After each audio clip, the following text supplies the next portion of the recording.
Hello students, welcome to Namankur digi lessons. आज हम ज्ञानदा की डायरी पढ़ेंगे। 5 नवंबर 2005।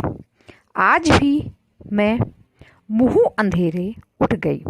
रोज की तरह पढ़ने नहीं बैठी, बल्कि टीकमगढ़ आने के लिए तैयार होने लगी।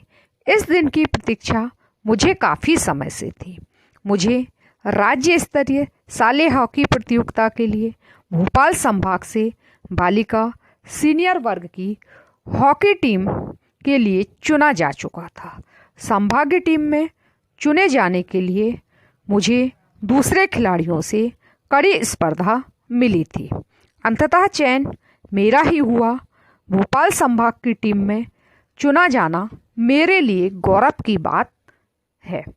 भोपाल को हॉकी का गढ़ कहा जाता है। भोपाल के कई खिलाड़ियों ने इस खेल में राष्ट्रीय और अंतर्राष्ट्रीय स्तर पर नाम कमाया है। इनमें अहमद शेर खान, इनामुर रहमान, असलम शेर खान, महबूब खान, जलाउद्दीन और समीर दाद ने ओलंपिक खेलों में देश का प्रतिनिधित्व किया है। भोपाल के ही शाहिद नूर, दाऊद सलीम, अब्बासी और यूसुफ जैसे कई खिलाड़ी एशियन खेल और हॉकी की विश्व कप प्रतियोगिता में हिस्सा ले चुके थे। ज्ञानदा है एक लड़की है जो कि डेली अपनी डायरी लिखती है। डायरी मतलब क्या होता है? कुछ लोगों का शौक होता है कि जो उनके दिनचर्या होती है उसको वो डायरी में लिख देते हैं। तो वो कहती है वो रोज़ सुबह जल्दी उठती है और वो पढ़ाई करती है। पर आज उसने पढ़ाई नहीं की। क्यों नहीं की? क्योंकि उसको आज हॉकी मैच खेलने के लिए टीकमगढ़ जाना था, इसलिए वो इसकी तैयारी में लग गई। उसे बहुत इंतज़ार था कि कब मुझे राज्य स्तर पर खेलने जाने का मौका मिलेगा। उसका सिलेक्शन सीनियर वर्ग में हो गया था। सीनियर वर्ग कौन सा होता है? 19 वर्ष तक के जो लड़कियां होती हैं, या मतलब 19 वर्ग तक के जो बच्चे होते हैं वो सीनियर वर्ग में कहलाते हैं। संभागीय टीम में चुने जाने के लिए उसे दूसरे जो खिलाड़ी थे उनसे काफ़ी स्पर्धा मिला था और फिर आखिरकार क्या है, वह जीत गई और उसका चयन भोपाल संभाग की टीम के लिए हो गया। भोपाल संभाग के लिए उसे खेलने जाना था। ये उसके लिए बहुत ही खुशी की बात थी। भोपाल को हॉकी का गढ़ भी कहा जाता है। भोपाल में बहुत सारे खिलाड़ी हैं जो कि राष्ट्रीय और अंतर्राष्ट्रीय स्तर पर खेले, जैसे कि अहमद शेर खान है ना, असलम शेर खान आदि। यूसुफ जैसे कई खिलाड़ी हैं जो कि हॉकी की विश्व कप प्रतियोगिता के लिए भी जिन्होंने खेला है। भोपाल में होने वाले ओबेदुल्ला स्वर्ण कप हॉकी टूर्नामेंट को राष्ट्र ख्याति प्राप्त है। माँ ने मेरा आवश्यक सामान बांधने में मेरी मदद की और हर अच्छी माँ की तरह मुझे समझाया भी। माँ तो मुझे अब भी नन्ही सी बच्ची समझती है। मेरे लिए यह पहला अवसर तो नहीं था। मैं पहले भी मिनी और जूनियर टीम के साथ हॉकी खेलने बाहर जा चुकी हूँ। जब मैं रेलवे स्टेशन पहुँची उस समय तक दल की दूसरी लड़कियाँ, कोच और मैनेजर वहाँ पहुँच चुके थे। लड़कों का दल भी था। स्टेशन पर बहुत चहल पहल थी, जो हमारे पहुंचने से और भी बढ़ गई। ट्रेन आई तो हम सब डिब्बों में चढ़कर अपने स्थान पर बैठ गए। सभी लड़कियां आपस में खूब हंसी मजाक कर रही थी। अब क्या होता है कि कोई भी माँ है, जब अब उसकी बच्ची बाहर जाती है तो माँ को बहुत चिंता होती है और माँ उसकी सारी तैयारी में भी मदद करती हैं और बहुत समझाती भी है। तो ऐसे ज्ञानदा की माँ भी उसे समझा रही थी। तो ज्ञानदा इस सब चीज़ को देखकर सोचती है कि माँ तो मुझे अब भी बच्ची समझती है कि मैं छोटी सी बच्ची हूँ या मैं पहली बार बाहर जा रही हूँ, जबकि मैं कई बार बाहर जा चुकी हूँ। मैं बचपन से ही हॉकी खेलने बाहर जाती थी। अब क्या होता है, जब कहीं जाते हैं तो सभी लोग स्टेशन पे पहुँचते हैं।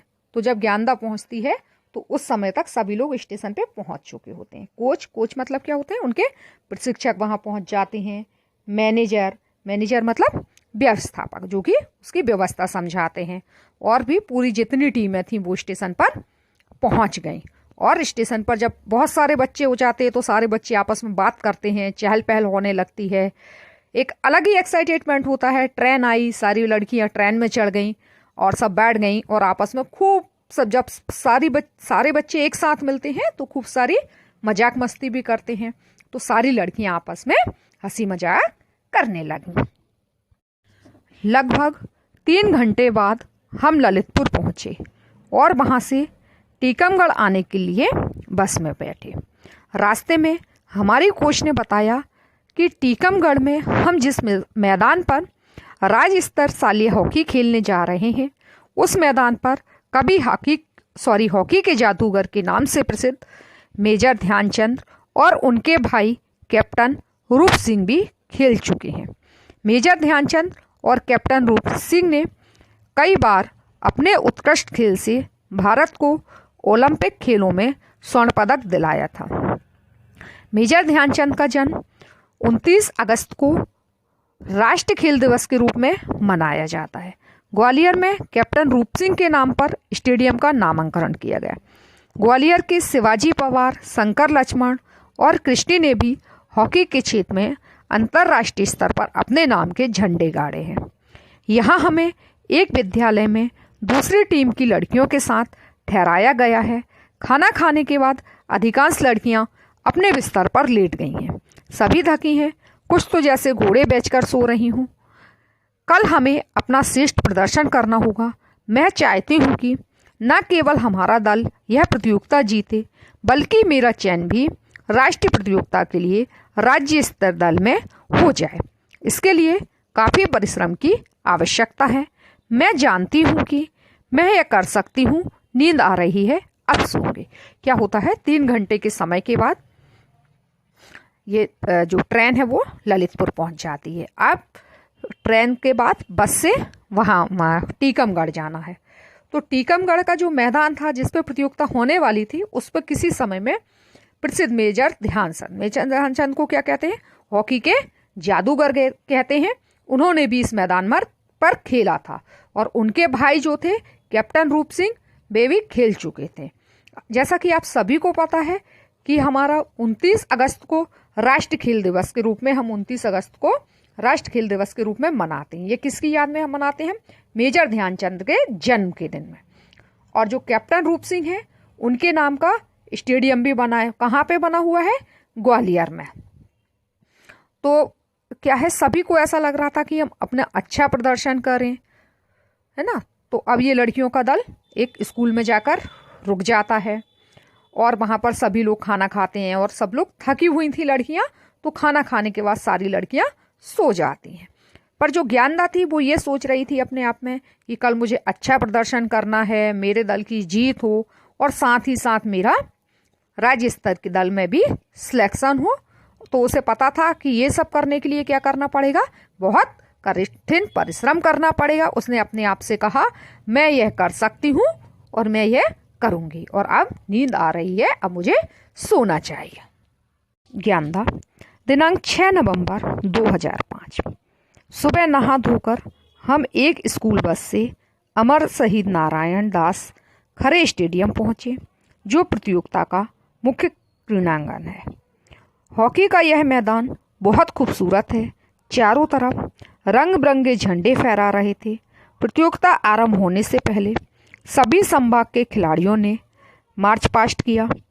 मार्च पास्ट के बाद स्थानीय छात्र छात्राओं ने सांस्कृतिक कार्यक्रम प्रस्तुत कर सभी का मन मोह लिया। यहाँ के लोक नृत्य मोनिया नेतू जैसे समा ही बांध दिया। ढोलक और नगड़िया की थाप पर हाथ में पकड़े झंडों को लय के साथ आपस में टकराते नर्तकों के कदम बिना ताल चूके थिरक रहे थे। खिलाड़ियों ने नियम पूर्वक एवं खेल भावना के साथ खेलने की शपथ ली। मुख्य अतिथि के उद्बोधन के बाद प्रतियोगिता आरंभ हुई। अब क्या होता है, 5 नवंबर को तो सभी लोग पहुंचे थे। अब 6 नवंबर की बात ज्ञानदा बताती है कि सुबह सब लोग उठे, तैयार हुए, स्कूल बस आई, उसमें सभी लोग बैठकर अमीर सहित अमर शहीद नारायण दास खरे स्टेडियम पहुंचे, जहां पर कि प्रतियोगिता होने वाली थी। ये स्टेडियम क्या है, बहुत ही बड़ा है, बहुत सुंदर है, चारों तरफ अच्छे रंग बिरंगे झंडे लगे हुए थे। प्रतियोगिता आरंभ होने से पहले सभी संभाग के खिलाड़ियों ने मार्च पास्ट किया। मार्च पास्ट मतलब क्या होता है, कतारबद्ध होकर सभी लोग चलते हैं, ठीक है। फिर उसके पहले कुछ सांस्कृतिक प्रतियोगिता हुई, सांस्कृतिक कार्यक्रम की प्रस्तुति दी छात्र छात्राओं ने। उसमें उन्होंने क्या किया, लोक नृत्य किया। कौन सा लोक नृत्य, मोनिया किया, जिसको देखकर तो सभी को मजा आ गया और सबने खूब, तो बहुत ही अच्छे तरीके से। और सभी खिलाड़ी जो होते हैं उनको खेलने से पहले एक शपथ लेनी पड़ती है कि वो पूरे नियम से खेलेंगे, उनके अंदर खेल भावना होगी, घृणा की भावना नहीं होगी। हराना तो रहता है दूसरी टीम को, पर गलत तरीके से नहीं, अनुशासन में खेलकर, अपने आप का श्रेष्ठ प्रदर्शन करके। ये नहीं कि हमने किसी के पैर में मार दिया हॉकी का डंडा या उसे धक्का दे दिया और जीत हासिल कर ली, ऐसे नहीं करी जाती। जीत हासिल करने के लिए पूरी मेहनत करनी होती है और पूरी खेल भावना के साथ खेलना होता है। हमारी टीम का मुकाबला इंदौर संभाग से था। मेरी टीम के सभी 11 खिलाड़ी मैदान में पहुंचकर अभ्यास करने लगे। विपक्षी टीम मैदान में कुछ देर से आई थी। हमारे 2 खिलाड़ी अतिरिक्त खिलाड़ी के रूप में मैदान के बाहर बैठे थे। मैच देखने के लिए बड़ी संख्या में दर्शक आए थे। गति और कौशल से भरपूर हॉकी का खेल हमारे देश में बहुत लोकप्रिय है। हॉकी भारत का राष्ट्रीय खेल है। आज हमने जी जान से खेला और विपक्षीय दल को खूब छकाया। हमारी कोच ने जो रणनीति बनाई थी, हमने उसका अच्छी तरह पालन किया। विपक्षी रक्षा पंक्ति काफ़ी मजबूत थी, पर हमारी आक्रामक फॉरवर्ड लाइन की खिलाड़ियों के सामने उनकी एक न चली। हमारी आक्रमण पंक्ति ने लगातार हमले कर उनकी हालत पतली कर दी। खास तौर पर हमारी लेफ्ट आउट और राइट आउट खिलाड़ियों की तेजी तो देखने योग्य थी। इनमें से जिसे भी गेंद मिलती वह उसे लेकर बंदूक की गोली की तरह गोल पोस्ट की ओर लपकती। 2 गोल इन्हीं के दिए पास पर हुए थे। हमारे ऊपर भी 2 गोल हुए, पर हमने 3 गोल दागे और जीत गए। अब क्या होता है, अब मुकाबला शुरू होता है। ज्ञानदा की जो टीम थी उसका मुकाबला इंदौर संभाग की टीम से था। जो इंदौर संभाग वाली टीम थी वो थोड़ी सी लेट आई थी मैदान में। किसी भी खेल में अतिरिक्त खिलाड़ी रखे जाते हैं। इनकी टीम में 2 अतिरिक्त खिलाड़ी थे जो कि मैदान के बाहर बैठे थे। मैच देखने के लिए बहुत सारे लोग आए थे। और जैसा कि हमें पता है कि हॉकी हमारा क्या है, राष्ट्रीय खेल है। ज्ञानदा ने खूब मेहनत की, जी जान लगा दी और मैच जीता। जबकि विपक्षी पक्ष भी बहुत मजबूत था, कमजोर नहीं था। फिर भी ज्ञानदा की टीम ने लगातार उस पर हमले किए और जीत लिया। उनकी जो लड़कियां थीं वो क्या करती कि मैदान के दोनों गोल पोस्ट करती। गोल पोस्ट मतलब क्या होता है, मैदान के दोनों जो छोर पर स्थित स्थान होता है उसमें वो डाला जाता है, बॉल डाली जाती है। इसलिए तो क्या हुआ कि वो दोनों लड़कियों ने 2 गोल दिलाए। विपक्षी दल के खिलाड़ियों ने खूब पसीना बहाया, पर हमारी गोलकीपर रोजी ने बचाव किया। दोनों रेफरी भी काफ़ी सजग थे। जरा भी फाउल हुआ नहीं कि उनकी सीटी बज उठती।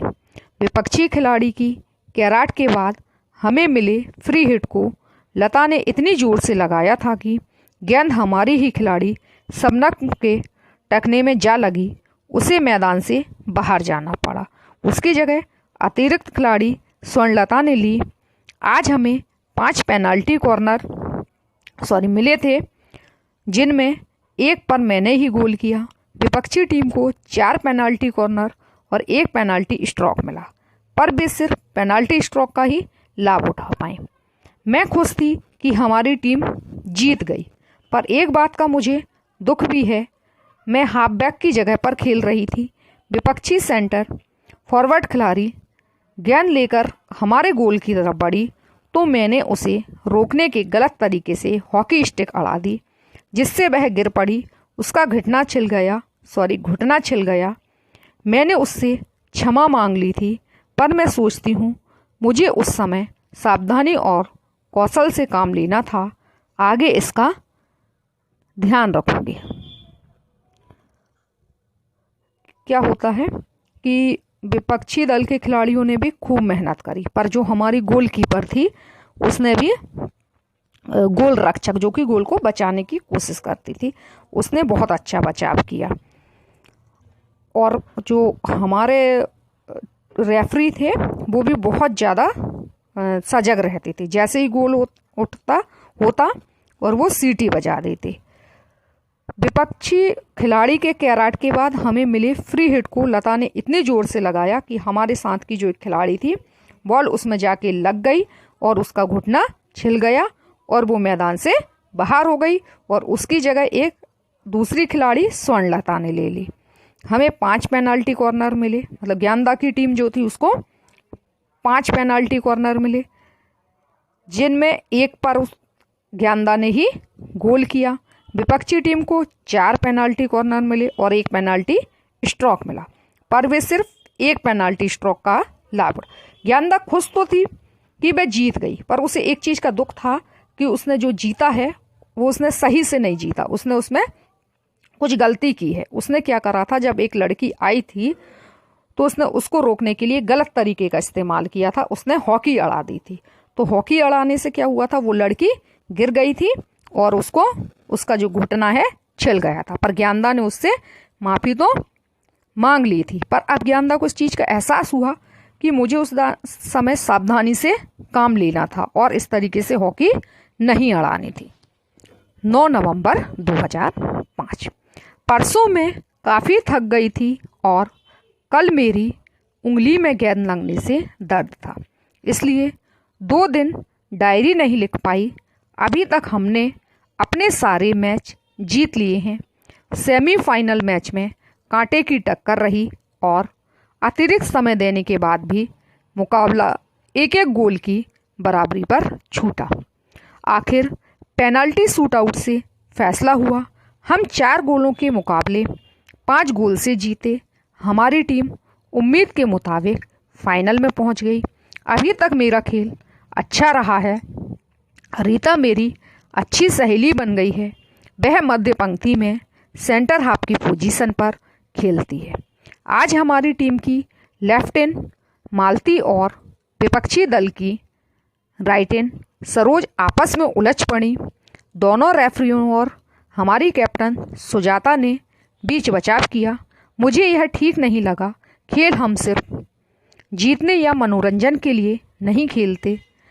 खेल में हमें अनुशासन, धैर्य, सहिष्णुता, उदारता और हार जीत को समान रूप से लेने का गुण भी सिखाते हैं। खैर, अच्छा हुआ कि मालती और सरोज ने अपनी गलती मान ली और आपस में हाथ मिलाए। शाम को दोनों देर तक बातें करती रहीं।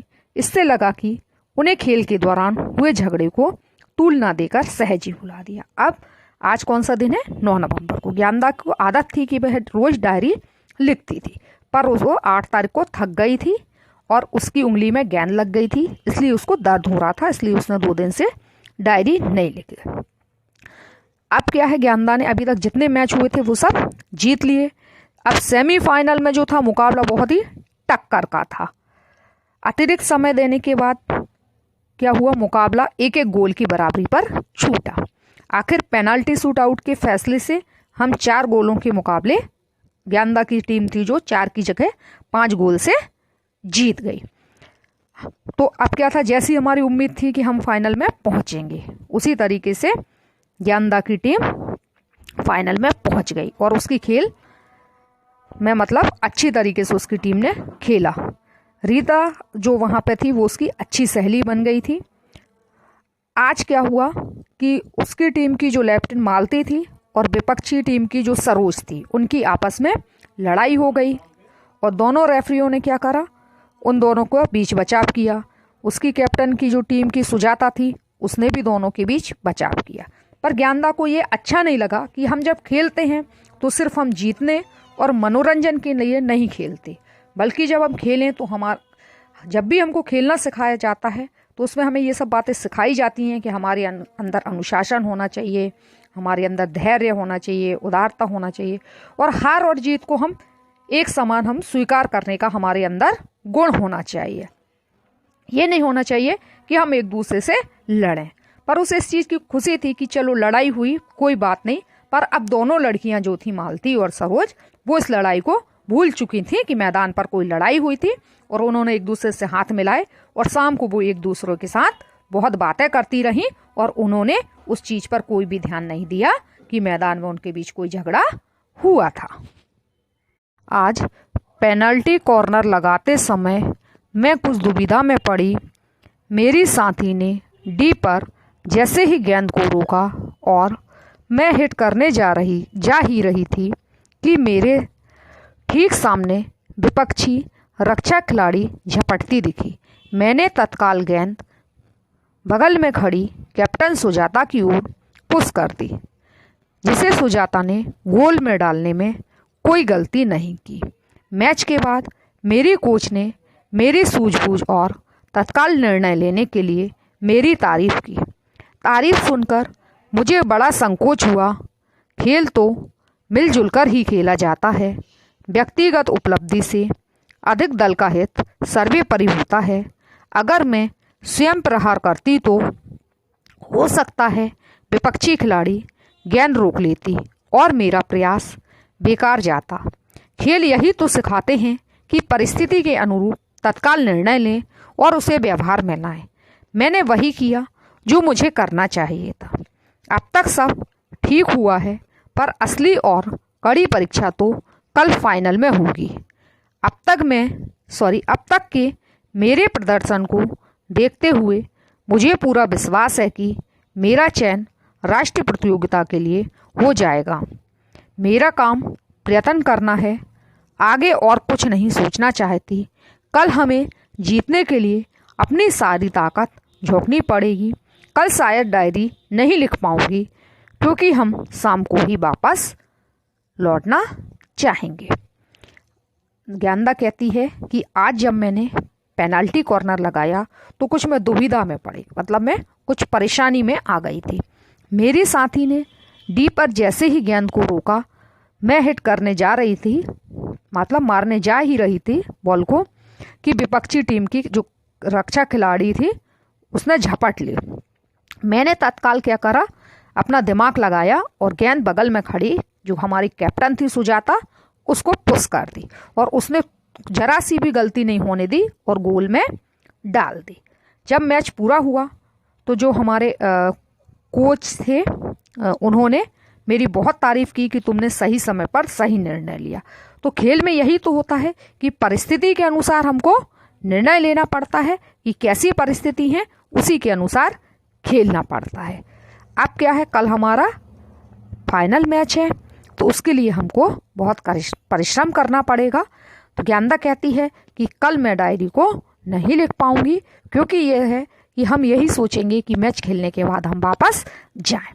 तो उसमें ज्ञानदा क्या है, ज्ञानदा एक काल्पनिक पात्र है। अब इसके आगे हम हॉकी खेल में जो तकनीकी शब्द इस्तेमाल होते हैं उनका अर्थ पढ़ेंगे। टूर्नामेंट क्या होता है, प्रतियोगिता या खेल स्पर्धा। टीम मतलब क्या होती है, दल।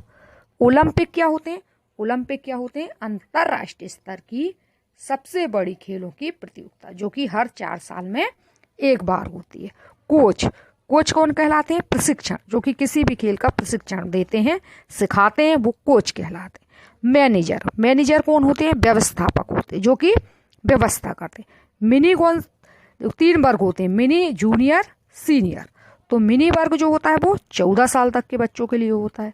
जूनियर जो होता है वो 17 साल तक के बच्चों के लिए होता है, और सीनियर जो होता है 19 साल तक के बच्चों के लिए। मतलब 14 का मिनी होता है, और 15 से 17 तक का जूनियर होता है, और 18 से 19 का जो होता है वो सीनियर होता है।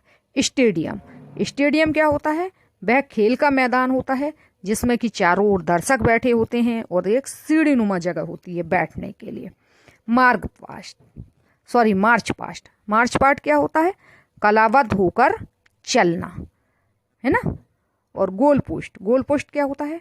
मैदान के दोनों छोर पर स्थित वह स्थान जहां गेंद डालकर गोल किया जाता है।